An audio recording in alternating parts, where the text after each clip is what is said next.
To talk about one of my favorite topics.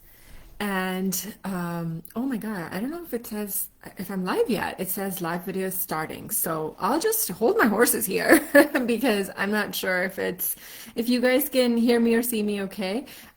You should be able to see my PowerPoint right now because I am talking about one of my favorite topics today.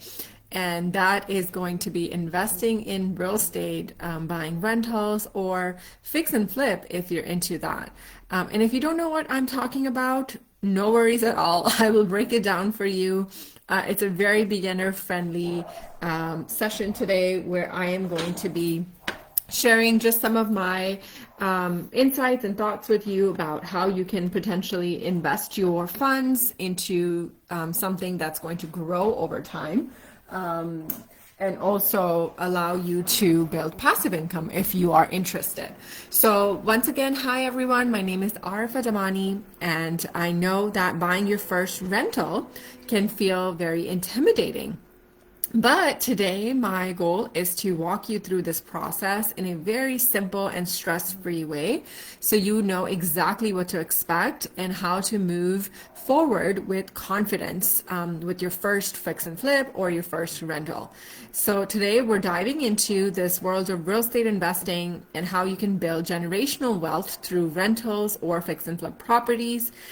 So if you're thinking about buying your first rental or wondering what your next project is going to be, and where to start, I want to enable you to make profitable decisions today. So let's go ahead and jump into this. A little bit more about me. I am a licensed real estate agent, and I am an investment specialist and also luxury certified. So if you are interested in buying a home that you want to make as your primary resident, I can certainly help you with that as well. Today's presentation is going to be focused on investment properties only.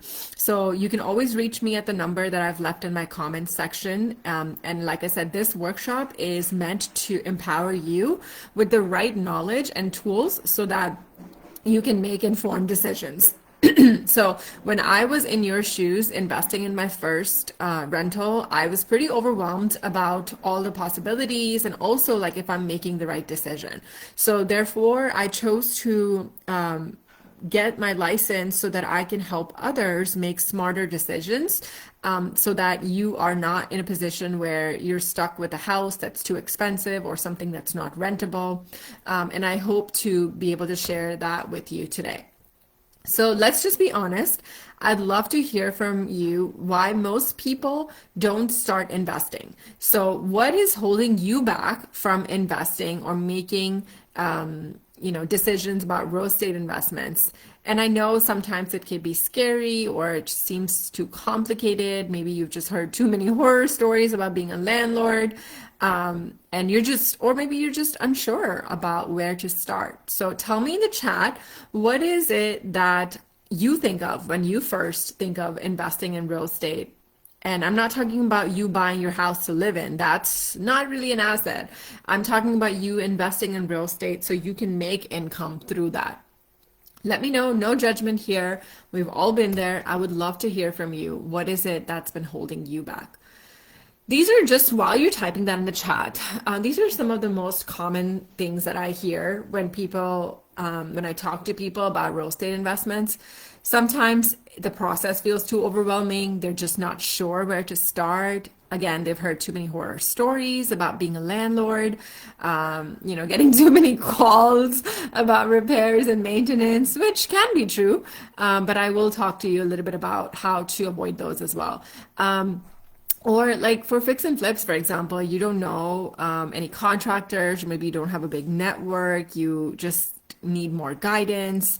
Or one of the biggest hurdles I hear is that I don't have the money. I don't have the money to invest. Is that you? Is that resonating with you? Is this where you're kind of also at? If so, just know that my goal is very simple. It's to give you knowledge, tools, and the confidence to be able to buy your first rental or to buy your first fix and flip with peace of mind, so that when the closing day comes, there are no surprises for you. Did you know that you can actually use your 401k or your self-directed IRA to invest in real estate? That means even if you don't have a pile of cash sitting around, you might actually have access to investment funds. This is where your strategy matters, because you could use those funds from your 401k, your self-directed IRA, whether it be traditional or Roth, and to invest into real estate. And this is the most common and actually compliant way to invest your retirement funds in real estate. So let me just tell you a little bit more about how it works. You can roll over your 401k funds into a self-directed IRA. And the SD IRA allows investments beyond traditional stocks or bonds, right? Including real estate. So you can use the IRA to purchase properties directly, like residential, commercial, or even land. The key rules are that the property must be purely investment. So you cannot live in that property, or you cannot rent it to a family member either, or use it in any personal way. And the property must be pure investment. All expenses income must flow through the IRA, not your personal account. Okay. So keep that accounting separate. You can't personally do repairs or sweat equity. You have to hire professionals to do that. So let's just say, for example, you roll $200,000 from your 401k into the SD IRA, which is self-directed IRA. The self-directed IRA buys a $180,000 rental property, and the rent payments go back into the IRA. The maintenance and taxes are paid from the IRA account. Okay, so that is the main difference when you're using one of these funds. So why invest in real estate? You might ask, well, I can buy stocks or other businesses. Like, why should I invest in real estate? Well, to me, real estate isn't just about owning property. It's about building wealth and freedom. So unlike stocks, real estate gives you cash flow, appreciation, and tax benefits. Give me a second to explain this to you with numbers. Over time, rental income can help you pay off other properties or even replace your job income. So let me talk to you before I dive into numbers about buying a home versus buying an investment property and how those are two different things. Okay. So I've been talking to a lot of people lately who think that who are thinking about buying a home, but this is what I keep noticing. When most people look at investment properties, they look at it the same way as buying your own home. And that is the number one mistake I see people making. When you are buying your own home, you're thinking about the kitchen you'll cook in every day, how big the backyard is for your pets or kids, the school district, whether it feels right. But when you're buying a rental or investment property, your mindset has to flip completely. You're not buying what you love, you're buying what rents easily and makes money. So here are a few things I always consider when I'm buying for rental versus personal use and what I recommend my clients to do. Number one, emotions versus numbers. When it's your home, emotions are driving the decision, right? When it's an investment, the numbers should be. You're not living there, someone else's. So it's all about your ROI, return on investment, your rent to price ratio, and your long-term appreciation. Number two, cash flow over comfort. As a landlord, your focus should be how much am I actually making each month after the expenses? Not do I like the layout of the house, or does it have a big backyard, or can my dogs run here? Even if you wouldn't personally live there, tenants might love it because it's affordable, it's in a convenient area. Which takes me to my next point, which is location. Location means something different. For your home, you might want peace, quiet, and privacy. But for an investment, you want high rental demand near schools, employers, highways, amenities, all of that matter, right? Number four, taxes. Taxes and financing, right? So that's one of the biggest things to consider because those are going to be your big expenses over there. Primary home usually gets a lower interest rate because you are going to have like a exemption, right? So keep that in mind. You are going to be paying some taxes that are going to be higher. And investment properties often require more down payment, and it does come with a higher interest rate as well. So just something also to remember. So the next thing that I want to share with you guys here is about when it's a rental, every day something could be broken and money could be lost, right? And when it's your home, you might say, hey, I can do it later because I live here. But when it's a rental, you can't do that, right? You'll want reliable maintenance systems in place, and you would want a great handyman as well. When it's an investment property, you can write things off like depreciation, repairs, management fees, all of that, right? So just remember, this is a long-term game. A home is about stability and lifestyle, but an investment property is about strategy. It's about cash flow. And it can literally fund your, if you play it right, your rental income can literally fund your next property. So at the end of the day, both can build wealth, but for totally different reasons. Like owning your home gives you peace of mind, owning investment gives you freedom. So if you're smart, again, you'll plan for both. And then you should start with the one that makes most sense to you. I know a lot of people jump straight into buying a home for themselves first and then they buy a rental property. My advice is actually to you do the other way around, because you want to start making money first before drowning your money in a house that you can't really afford, right? So when you're buying your home, emotions can be driving your decision and you want what feels right. But when you're buying an investment, like I said earlier, the numbers should be driving your decision. You're not buying what you love, you're buying what rents easily and brings in consistent income. So just remember that I, shared those things with you about emotions versus numbers, cash flow over comfort, location, right? Taxes, financing, repairs.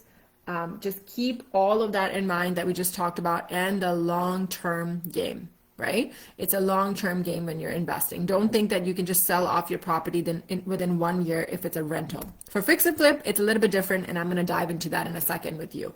So rentals are great for long-term wealth because you'll earn monthly income while the property appreciates in value.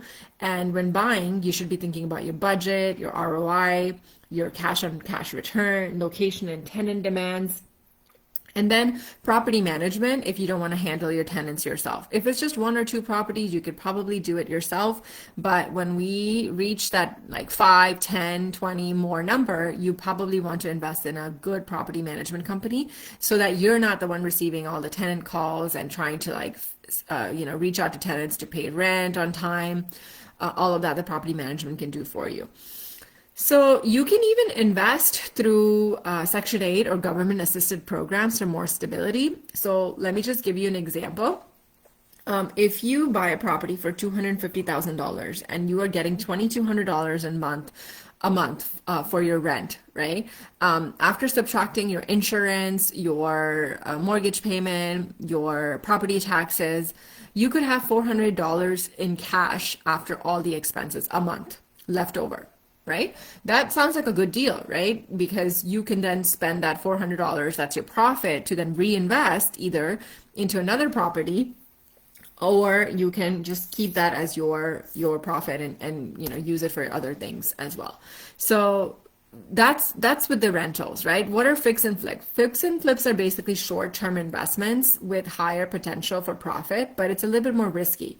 So the key there is to buy undervalued properties, right? And you consider your repair costs, and then you fix it, and then you resell it. And that could happen within a month, 2 months, 3 months, however long it takes to resell the property. So that's what fix and flips are, in case you were wondering. But the key is to buy really, really low. That's how you make your money. You buy the property distressed and in bad condition, and you try to fix it, remodel it, make it look like new so that it's priced lower than a new build in the area, but still way cheaper than a new build, right? So people will be like, yeah, it looks brand new. It feels brand new. Why wouldn't I buy it? It's an established neighborhood. So something that you can also consider when you're buying rentals is you could buy a property that is brand new, or you can buy a fixer-upper, fix it and then rent it out, or you can buy a ready-to-move-in property, right? So pre-owned properties may need a little bit of work. New builds are often ready to move in, but they are a little bit more expensive, but then less maintenance upfront. So just some more things to keep in mind. And it really depends on, are you looking for ease? Are you looking for just like easy rental? Are you looking to make more profit right away, or are you in it for the long term, right? So a lot of questions for you to ask. Ask questions. Ask me questions, ask your realtor questions, ask your loan officer questions, ask a lot of questions before you buy, especially if you're new. So a lot of times people ask me, will this make a good rental? Should I buy it? And the answer really depends on the numbers and your ROI, right? So let's look at an example of how I would assess if something is a good rental or not. So let's say you're looking at a home that's priced at $250,000 that could rent for about $2,000 a month. Okay, so with property taxes being $250 a month, insurance $100 a month, maintenance $100 a month, this is all conservative. Of course, this is gonna vary. I'm just giving you some examples here. Property management fee, if there is one, right? Mortgage about $1,330 a month. That gives you total $1,980 in expenses. Okay, and if you were to subtract $1,980 from your $2,000 rent you're getting, that's only $20 a month, right? That's not much at all. You're barely basically breaking even. So that's a red flag that the rent is either too low and the price needs to come down, right? Because your expenses are too high. So if when you ran the comps before you even bought the property, the rental comps, you should be able to say, okay, well, can I really successfully rent this for 2,200 or 2,500 in truthfully, right? Like if you can't, you shouldn't be buying that property because you can see that your expenses are going to be too high, right? Bad investment. So look at your ROI. If you're putting down $50,000, that's 20% down payment. And you don't have to do 20% down payment. You can start as low as 5% down payment for your investment property. Your yearly cash flow is $20 times 12, $20 from the profit that we just calculated, right? 12 is 12 months. So that's 240 dollars a year in profit. So 240 divided by the 50,000 that you put down as down payment is barely 0.48%, right? That's your ROI. You're basically parking your money, but you're not really growing your money. Okay, unless there's going to be some major appreciation or you plan to add a lot of value or run an Airbnb business or something, this is not a property that's going to be worth it for you. So don't buy it. Okay, you should always check that cap rate. Okay, so and you should calculate your cap rate by dividing your net operating income with your purchase price. So if your income is $2,000, right, we're going to subtract the expenses, and then we are going to divide that by your purchase price. So in this case, the math runs to be like $1,350 a month, okay, which is $16,200 a year. And you're going to divide that by the purchase price, which is $250,000. And in this case, your cap rate is 6.48%. Don't worry if you're not really following the numbers. Like this is something I would walk through with you if we were to work together. So don't worry. I just want you to at least start understanding these terms and not make decisions emotionally. Make decisions by running these numbers and using this calculator. Okay. So decide if it's worth it, right? If the cap rate is high enough, if the ROI is high enough, if the cash flow is high enough, then only you're going to move forward with a property like this. So the big takeaway is that you'll start spotting great investments faster than most people can find their calculator, because once you know these key terms, you don't even need to be a numbers person. You just need a system to tell you. And once you know how to read that story behind the numbers, real estate investment starts to feel a lot less guessing and a lot more like strategy. And that's what you want to do. Okay. So how much do you need to get started? How much do you need to actually get started? And as I shared earlier, you could put 20% down payment, but you don't really need to do that. You can do as little as 5% down payment when you are buying your first rental property. Sometimes people even start with 0% if they use private money, right? So you don't really need a lot. So that's like what, $8,000, $12,000 that you could get started with if you were to put down 5%. So don't let the money deter you because there's a lot of different programs out there that can really help you. Speaking of programs, so there are government assistance programs for individuals that need help with their rent.